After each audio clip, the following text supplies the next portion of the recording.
Tidak bisa. Saya ini tentara. Kali ini akan disampaikan sebuah tulisan tentang 7 kisah mistis dan kesaktian Jenderal Sudirman yang jarang diketahui, yang bersumber dari buku Jenderal Sudirman, Teladan dari Pemimpin yang Bersahaja, karya Anom Wani Wicaksana. Kisah mengenai Jenderal Sudirman selalu menarik untuk diangkat. Apalagi, ia terkenal memiliki firasat dan perhitungan yang jitu semasa memimpin perang gerilya. Selain sebagai seorang jenderal besar, Sudirman juga seorang muslim yang taat. Beliau juga menggemari dunia supranatural. Tidak sedikit kisah kesaktian Jenderal Sudirman yang ditunjukkan saat bergerilya melawan penjajah. Berikut ini beberapa cerita unik tentang kesaktian Jenderal Sudirman. Panglima Besar TNI Jenderal Sudirman wafat pada hari Minggu, tanggal 29 Januari tahun 1950, setelah lama mengidap penyakit tuberkulosis. Ia sudah berteman dengan sakitnya saat bergerilya di hutan Jawa Tengah dan Jawa Timur. Meskipun kesehatannya terus menurun, perlu ditandu, bahkan sesekali dibopong, semangat juangnya tidak pernah kembang kempis. Tidak heran bila sosoknya menjadi teladan bagi kita hingga saat ini. Sudirman adalah sosok yang sederhana, ulet, telaten, dan selalu memegang teguh prinsip. Kehidupan dan perjuangannya layak menjadi teladan bagi bangsa Indonesia. Ia termasuk jenderal termuda di Indonesia. Ia menjadi jenderal dalam usia 31 tahun. Sebelumnya, ia bekerja sebagai guru di HIS Muhammadiyah di Cilacap, Jawa Tengah. Ia adalah pemimpin yang memiliki sikap disiplin dan pantang menyerah. Kisah mengenai Sudirman selalu menarik untuk diangkat.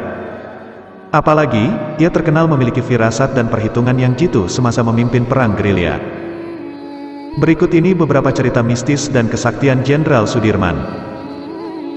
1. Firasat yang jitu. Sudirman dikenal memiliki kesaktian. Ketika sampai di Gunung Kidul Yogyakarta, ia tidak mengizinkan pasukannya beristirahat terlalu lama. Benar saja, beberapa saat kemudian, pasukan Belanda tiba di lokasi peristirahatan pasukannya.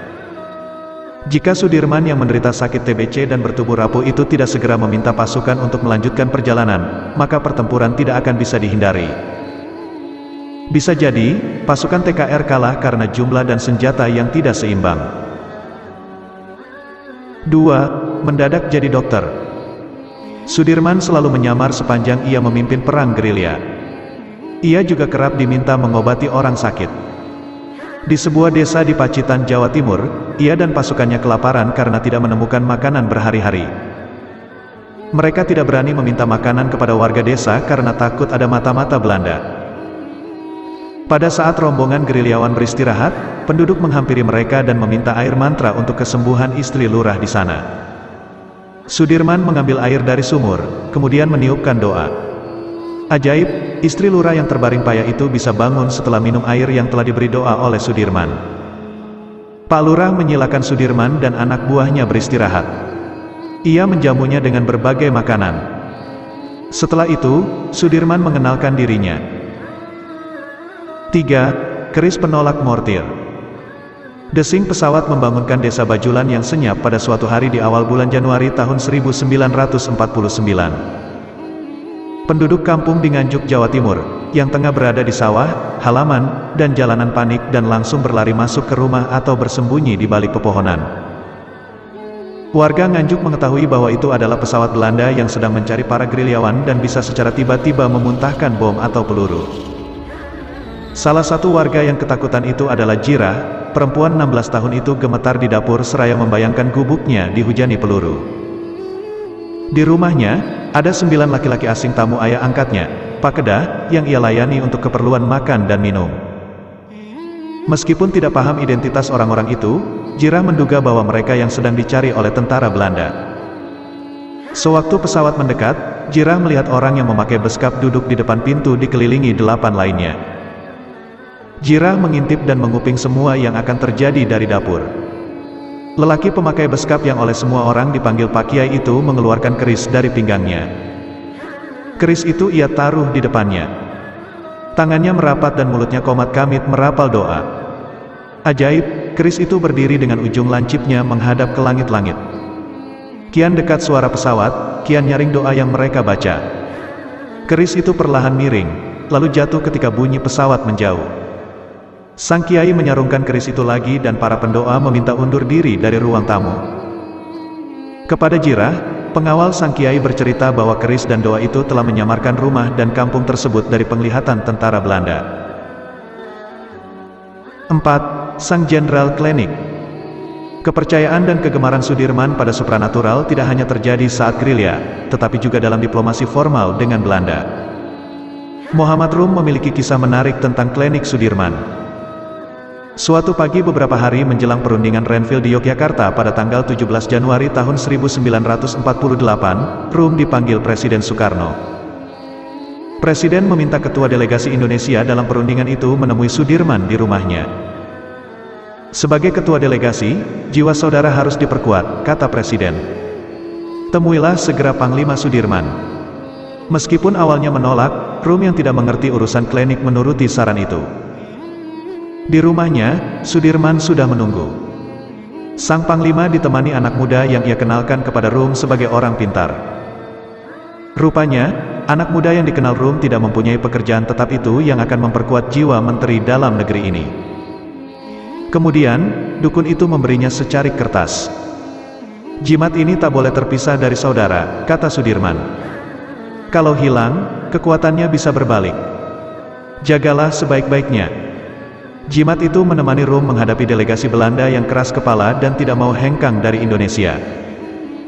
Salah satu diplomat Amerika Serikat yang menjadi pendengar rundingan itu memuji Rum dan delegasi Indonesia.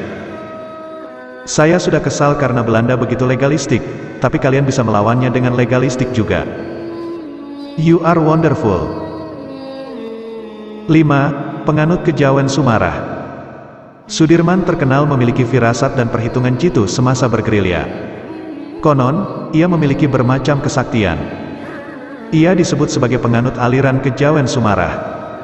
Ia gemar mengoleksi keris. Ia juga percaya benda pusaka itu memiliki tuah yang bisa melindunginya.